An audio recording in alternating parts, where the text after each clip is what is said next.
छत्तीसगढ़ विधानसभा में अवैध रेत खनन और परिवहन के मामले को लेकर जमकर हंगामा हुआ। विधायक धर्मजीत सिंह रिकेश सेन ने प्रदेश में हो रहे अवैध रेत उत्खनन को लेकर सरकार से सवाल किया कि सरकार अवैध रेत खनन के खिलाफ कब सख्त कार्रवाई करेगी। विधायक धर्मजीत सिंह ने वित्त मंत्री ओपी चौधरी को चुनौती दी कि वो हेलीकॉप्टर से उनके साथ चलकर हकीकत देख ले। विधायक रिकेश सेन ने आरोप लगाया कि अधिकारियों ने माफियाओं से जब्त रेत को बेच दिया। इस पर मंत्री ने 15 दिन के अंदर ताबड़तोड़ कार्रवाई के निर्देश दिए। पिछले 5 वर्षों में रेत खदान को लेकर बड़ी अनियमितता बरती गई। अलग अलग कार्रवाई किए गए, जिसमें माननीय मंत्री जी ने जवाब दिया कि 652 प्रकरण दर्ज हुए हैं। कई गाड़ियों को जब्त किया गया है, अवैध डंपर जब्त किया गया है। तो मैंने ये कहा कि डंपर में कोई ना कोई खनिज मिला होगा, उसे कहाँ पे डंप किया गया है और अभी क्या स्थिति में है। तो माननीय मंत्री जी ने कहा कि कई विषयों पे पेनाल्टी दे दिया जाता है, पेनाल्टी ले लिया गया है, लेकिन मेरी जानकारी के अनुसार उसको जब्त किया गया है। सीधा सदन पे आरोप लगाया कि पिछले 5 सालों में जो भी खनिज पदार्थ को जब्त किया गया है उसे गलत तरीके से अधिकारियों के द्वारा विक्रय कर दिया गया। इस पूरे विषय पे माननीय मंत्री जी ने जवाब दिया है कि इसकी जांच होगी और कड़ी कार्रवाई अधिकारियों के ऊपर होगी।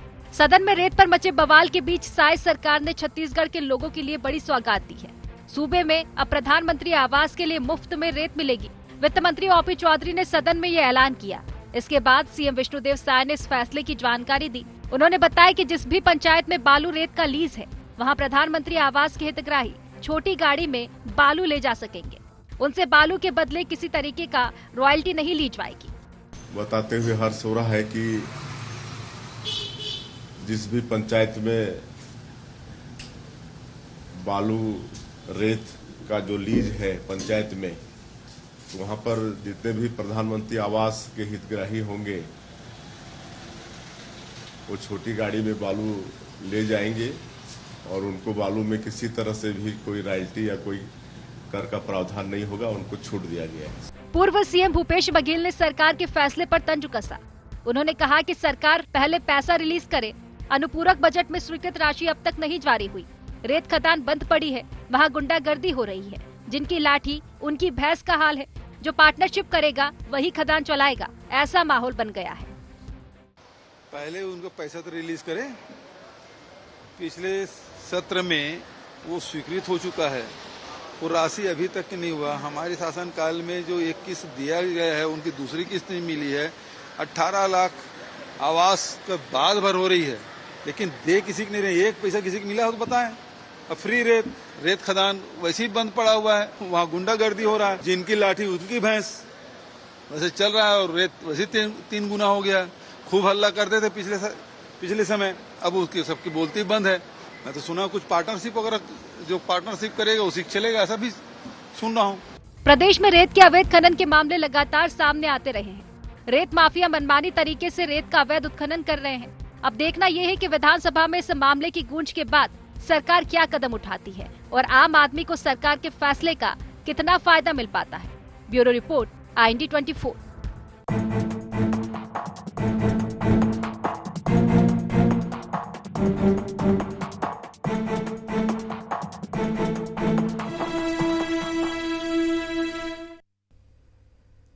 नमस्कार, बहुत स्वागत है आपका। IND 24 देख रहे हैं आप। मैं हूं आपके साथ प्रशिता शर्मा।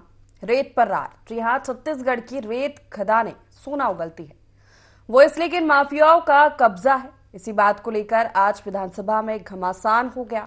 घमासान भी ऐसा हुआ कि विधायकों ने सरकार को हेलीकॉप्टर से रेत खदान चलने का चैलेंज दे दिया। कहा अगर वहां 200 से कम मशीनें मिली तो विधायक ही छोड़ देंगे। विपक्ष के आरोपों से घिरी सरकार ने 15 दिन के अंदर जांच का भरोसा तो दिया है। इस बीच आम आदमी का भला हो गया। सरकार ने ऐलान किया कि पीएम आवास के हितग्राहियों को मुफ्त में रेत ले जाने की छूट होगी।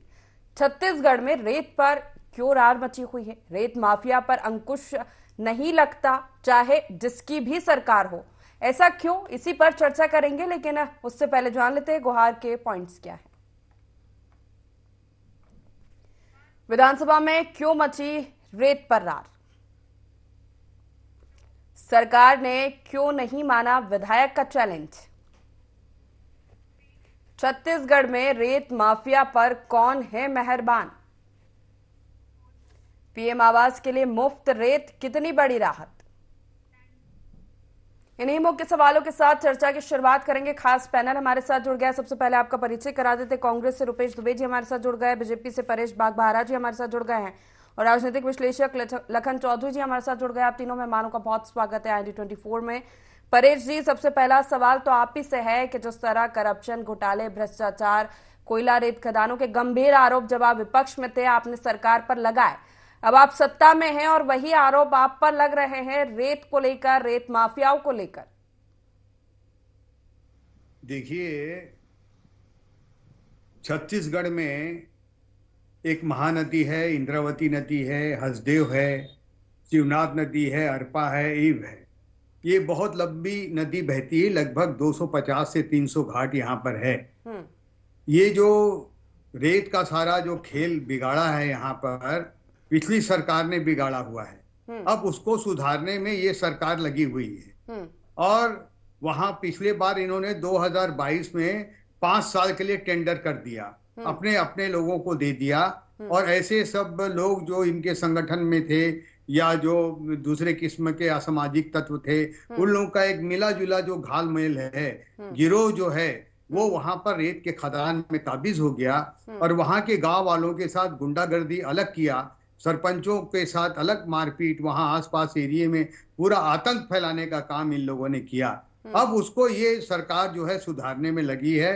और निश्चित रूप से 1-8 महीने के अंदर, क्योंकि अभी सरकार बनने सिर्फ अधिक से अधिक 2-2.5 महीने हुए हैं, और हर जगह छापा मारने का काम चल रहा है। और अगले 15 दिन के अंदर हर जगह पूरे तरीके से छापा मारा जाएगा।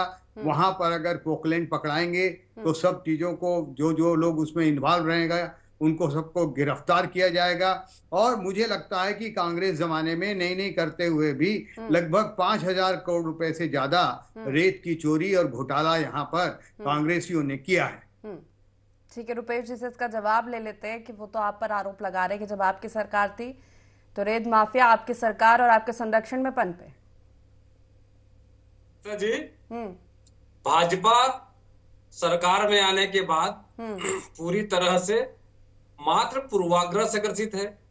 जिस प्रकार से ये पिछली सरकार के बारे में बता करके ये अपनी नाकामियों को छिपाने का प्रयास कर रहे हैं, जिस प्रकार से पिछले 5 साल में जो कार्रवाइयां, ये जो रेत अवैध खनन के, परिवहन के, भंडारण के मामले जितने पिछले 5 साल में नहीं हुए थे, उतने इनके 2.5 माह के कार्यकाल में हो चुके हैं। इनके द्वारा खुला संरक्षण दे करके सिर्फ और सिर्फ राजस्व वसूली के नाम पर जब्त गाड़ियों को छोड़ दिया जा रहा है, जब्त सामग्रियों को छोड़ दिया जा रहा है। इस प्रकार का काला खेल और भाजपा खेल रही है। और साथ ही साथ देखिए, विधानसभा में वरिष्ठ विधायक धर्मजीत सिंह जी ने जब चैलेंज करके कहा कि यदि मेरे साथ चलिए 200 पोकलैंड यदि नहीं मिलेंगे तो मैं विधायकी छोड़ दूंगा, तो मंत्री जी का चैलेंज को स्वीकार करना था। देखिए, रेत के मामले में इच्छा शक्ति मजबूत होनी चाहिए, किस प्रकार से कार्रवाई करनी है, किस प्रकार से हमको रोक लगानी है इसमें। लेकिन पिछले 2 महीनों में जिस प्रकार से अवैध खनन, परिवहन और भंडारण के मामले सामने आए हैं,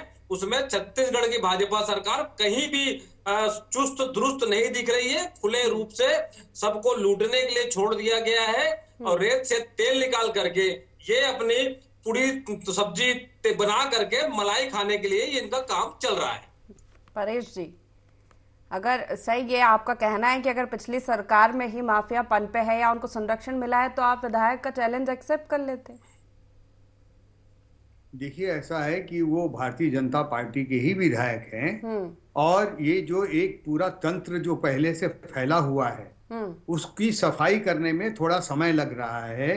बहुत तेजी से सरकार काम करने की कोशिश कर रही है कि किसी भी हालत में ये जो इन्होंने पूरा सिस्टम बिगाड़ दिया था और पूरे रेत को माफियाओं के हाथ में दे दिया था, उन सारे चीजों को ठीक करने में समय लग रहा है। बहुत सारे केस बनाए गए हैं, अब और ज्यादा केस बनाए जाएंगे। और ये भी अभी जैसे कि उसी आदरणीय विधायक धर्मजीत सिंह जी ने मांग की थी कि जितने भी पुराने टेंडर दिए गए हैं वो सब माफिया किस्म के लोगों को दिए गए हैं, उन सबको कैंसिल किया जाए और फिर से ये सारे खदान जो है ग्राम पंचायतों को सौंप दिया जाए और उन लोगों के माध्यम इसी पर से तो इसकी भूपेश बघेल निगरानी कह रहे हैं कि ये पार्टनरशिप होगी तो ही चलेगा, नहीं तो नहीं चलेगा, ये आरोप भी वो लगा रहे हैं। वो तो क्या था कि पिछले बार के इनके कार्यकाल में रायबरेली से लोग आए थे जो 50% पार्टनरशिप में यहाँ पर रेत के खदान का पूरा हिसाब किताब देखते थे और पूरा ले करके जाते थे। तो इसी कारण से इनको याद आ रहा है क्योंकि इन्होंने ऐसा किया था। चलिए ठीक है, लखन जी से भी इस पर प्रतिक्रिया ले लेते हैं कि जिस तरह रेत माफियाओं की चर्चा हो रही है और घमासान आज विधानसभा के सत्र में हुआ, सरकार किसी की भी रही हो, रेत माफियाओं पर पूर्ण रूप से अंकुश नहीं लग पाया है। जी बिल्कुल, निश्चित रूप से देखिए, लगभग 4 महीना से तो कांग्रेस सत्ता से बाहर है, तो अभी जिम्मेवारी किसकी है? भाई सरकार में जो बैठे लोग हैं, जिम्मेवारी उनकी है और 4 महीने से यदि सरकार इस पर नियंत्रण नहीं कर पा रही है तो कांग्रेस को हर चीज में दोष देने के बजाय इनको अपने जो नौकरशाही है और अपना जो सिस्टम है, जो व्यवस्था है, उसको सुधारने की जरूरत है। देखिए हर चीज आप जो है कह रहे हैं कि 5 साल के लिए कांग्रेस ने उसको खत्म कर दीजिए ना, टेंडर निरस्त कर दीजिए। भाई बहुत सारे दर्जनों योजनाओं को आपने कांग्रेस सरकार की बंद कर दिया, उनको बदल रहे हैं, रोज जो है नए नए निर्णय हो रहे हैं, तो इसको निरस्त करने में कितनी देर लगती है? तो देखिए सरकार जो है केवल और केवल यदि पिछली सरकार पर दोषारोपण करते रहेगी तो ये एक सियासत है। और देखिए पीएम आवास योजना के हितग्राहियों को मुफ्त में रेत देने की आज फिर घोषणा हो गई है, तो ये इसका लाभ किसको मिलेगा? लोकसभा चुनाव में भाजपा को मिलेगा, सरकार को मिलेगा। तो निश्चित तौर पर इसमें खुलकर सियासत हो रही है और मुझे लगता है कि 4 महीने हो गए कांग्रेस बाहर है सत्ता से, तो अब कांग्रेस को हर चीज में दोष दे।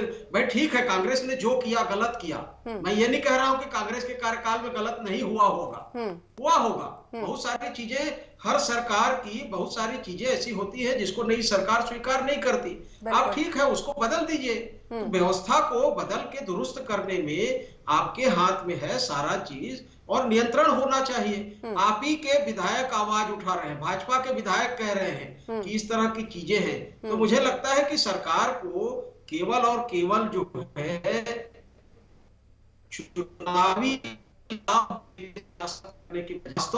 सिस्टम है, जो व्यवस्था है उसमें परिवर्तन के लिए काम करना चाहिए, तभी जो है इस तरह की व्यवस्थाएं सुधरेंगी, नहीं तो वही हाल जैसा चल रहा था वैसे चलता रहेगा।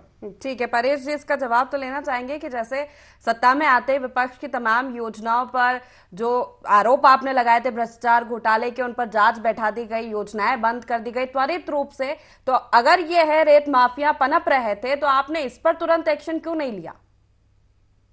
देखिए इनका कहना बिल्कुल सही है कि इसमें तुरंत एक्शन होना चाहिए और निश्चित रूप से हमारी सरकार एक अच्छी गवर्नेंस देने के लिए संकल्पित है और इस बारे में भी चर्चा चल रही है कि वहां पर हाई रेजुलेशन के सीसीटीवी कैमरे वहां पर लगाए जाएंगे, उसको पैनल बोर्ड से जोड़ा जाएगा ताकि वहां पर जो साइड में जो रेत खदान के पास माफिया लोग और बाकी लोग जो चोरी कर रहे हैं, गुंडागर्दी कर रहे हैं, वो सब चीजों को वहां पर देख करके ठीक किया जाएगा। और उसके साथ साथ जो है जो ट्रकें वहां पर चलती हैं वह उनको रजिस्टर्ड कराया जाएगा, उनके नंबर को रजिस्टर कराया जाएगा।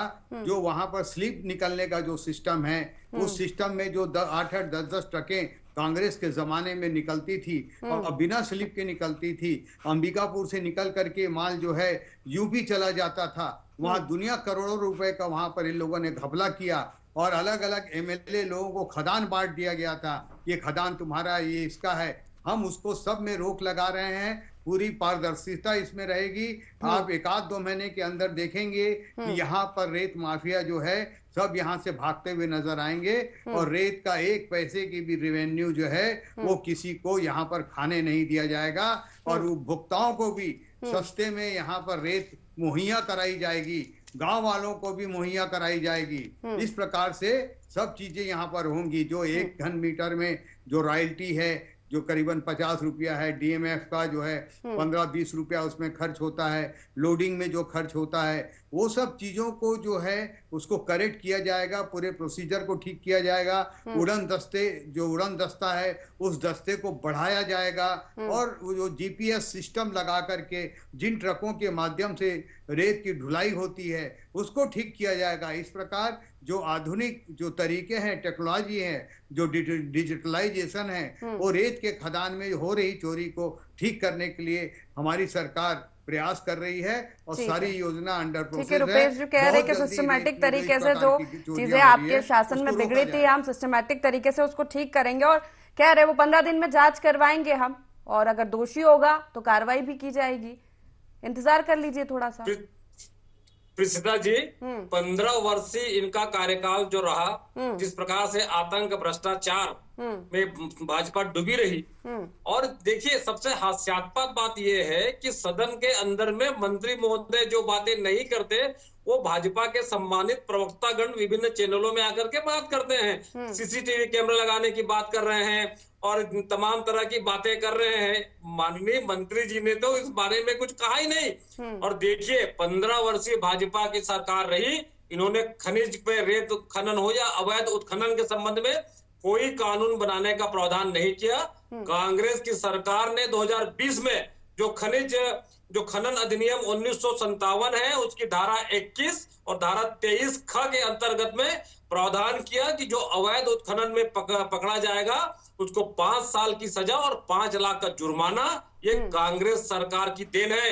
ये बता दे परेश बागबारा जी कि पिछले 4 महीनों में जितने अवैध कार्य हुए हैं, अवैध खनन हुए हैं, परिवहन हुए, भंडारण हुए हैं, उनमें किसी में भी एक में कोई कार्रवाई कर दी होगी भाजपा सरकार। इनकी इच्छा शक्ति ही कमजोर है और साथ ही साथ ये भ्रष्टाचारियों को, अवैध खनन करने वालों को संरक्षण दे करके मात्र पिछली सरकार का दोषारोपण करने के अलावा ये कुछ नहीं कर रहे हैं। और जिस प्रकार से देखेंगे 6 माउंटेन चल रहे हैं, चेन माउंटेन चल रहे हैं, हाईवा चल रहे हैं, 33-34 हाईवा पकड़ाए हैं। उसके बाद किसी भी वाहन पर राजसात की कार्रवाई करने का साहस भाजपा की सरकार ने नहीं किया है। राजस्व वसूली से अवैध खनन समाप्त नहीं होगा जब तक आप कड़ी कार्रवाई नहीं करेंगे, वाहन चालक को गिरफ्तार नहीं करेंगे, वाहन स्वामी पर कार्रवाई नहीं करेंगे। पीएम आवास के हितग्राहियों को इसे राहत मानते आप? पीएम आवास के हितग्राहियों के लिए बड़ा ऐलान किया है कि रेत उनको मुहैया कराई जाएगी निःशुल्क सरकार की ओर से, ये बड़ी राहत मानते हैं आप?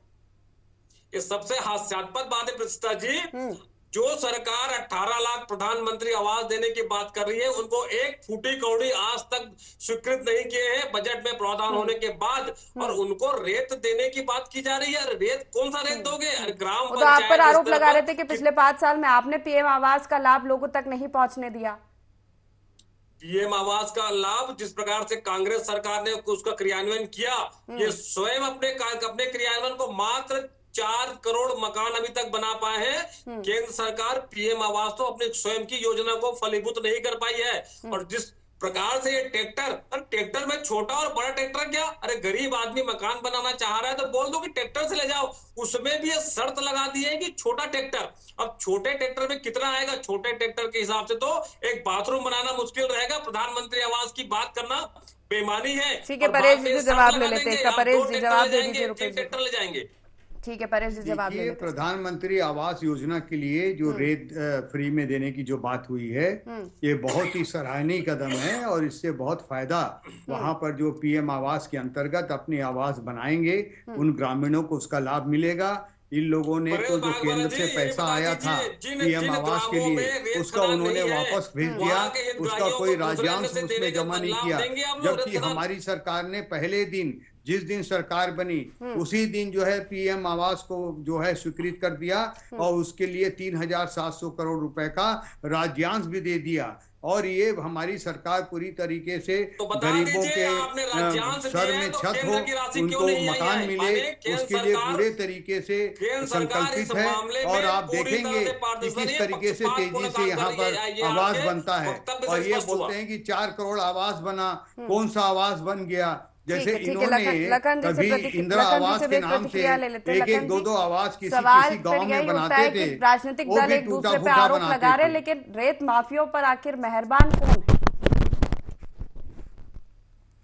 देखिए, रेत माफियाओं के ऊपर हम मेहरबान, हमारी पार्टी, हमारी सरकार बिल्कुल नहीं है। ये जो पुरानी बीमारी फैली हुई है उसका इलाज करने में टाइम लगता है और उसका इलाज किया जा रहा है। था ये लखन जी से समझना चाहूंगी मैं। किया जाएगा। ठीक है परेश जी। लखन जी। जी, ये तो पीएम आवास योजना में जैसे मैं कह रहा था कि यदि मुफ्त में रेत की सुविधा सरकार की ओर से हो रही है तो ये तो अच्छी पहल है सरकार की और इसका स्वागत होना चाहिए और उनकी जो लागत है वो जो है इससे कम हो जाएगी और जो है ये तो ठीक है। लेकिन सबसे महत्वपूर्ण जो बात है कि जो है भाजपा प्रवक्ता बागबाहरा जी कह रहे थे कि अब भाई आज तो जीपीएस के द्वारा हर चीज पर जो है नियंत्रण किया जा सकता है बहुत आसानी से। और यदि सरकार की यदि नियत सही है और मंशा सही है कि जैसा वो कह रहे हैं कि सरकार इस बारे में सोच रही है कि जीपीएस से कंट्रोल करके जो रेत माफियाओं पर कंट्रोल नियंत्रण किया जाएगा, तो ये यदि होता है सरकार करती है तो अच्छी बात है, अच्छी पहल है। देखिए छत्तीसगढ़ में इससे मिलने वाले राजस्व जो है बहुत कम है, जबकि संसाधन जो है चाहे वो रेत हो चाहे मुरम हो चाहे इस तरह के तमाम जो खनिज जो संसाधन है छत्तीसगढ़ में वो बहुत सारे हैं, लेकिन आधा भी राजस्व सरकारी जो खजाना है उसमें नहीं आता और इसकी जो वसूली होती है उसका आधा बंदरबाट में चला जाता है और अपने लोगों का जो संरक्षण है बड़े बड़े जो माफिया हैं उन पर। तो सरकार यदि सही ढंग से वाकई में यदि नियत साफ करके यदि करती है तो ये तो अच्छी बात है और होना चाहिए इस पर जो है नियंत्रण। चलिए ठीक है परेश जी, एक सवाल तो यही उठता है कि आप बता रहे हैं कि कांग्रेस की सरकार में ये पनपा अवैध उत्खनन अवैध रेत का उत्खनन ये मुद्दा जो है बहुत बड़ा है और बहुत बड़े पैमाने पर होना अगर इसको बताया जा रहा है तो क्यों ना ईडी से जांच करवा ली जाए, क्योंकि पूरा एक लॉबी बताया जा रहा है कि इसमें संलिप्त है। देखिए क्या है कि रेत जो है ना उसकी काउंटिंग नहीं हो सकती। जो नदी के किनारे रेत बिखरा हुआ है उसकी काउंटिंग हो नहीं सकती, इसी कारण से उसका लाभ इन्होंने लिया और इन्होंने एक नियम बनाया 5 साल की सजा का 5 लाख रुपए का, ताकि कोई भी आदमी जो है इनके जो लोग बाहुबली लोग हैं उसके सामने ना आए, वो कोई रेत में छेड़छाड़ ना करें। तो सरकार 15 दिन बाद एक बड़े पैमाने पर जांच करेगी। ठीक है, समय की कमी है, इसका जवाब दे दीजिए कि क्या बड़े पैमाने पर या जो घोटालों की जांच केंद्रीय एजेंसियां कर रही है छत्तीसगढ़ में, तो ये जो घोटाला जो बताया जा रहा है, आप कह रहे हैं कि कांग्रेस की सरकार में ये पनपा है और इतना बड़ा है, तो आप इसकी भी जांच करवा लीजिए।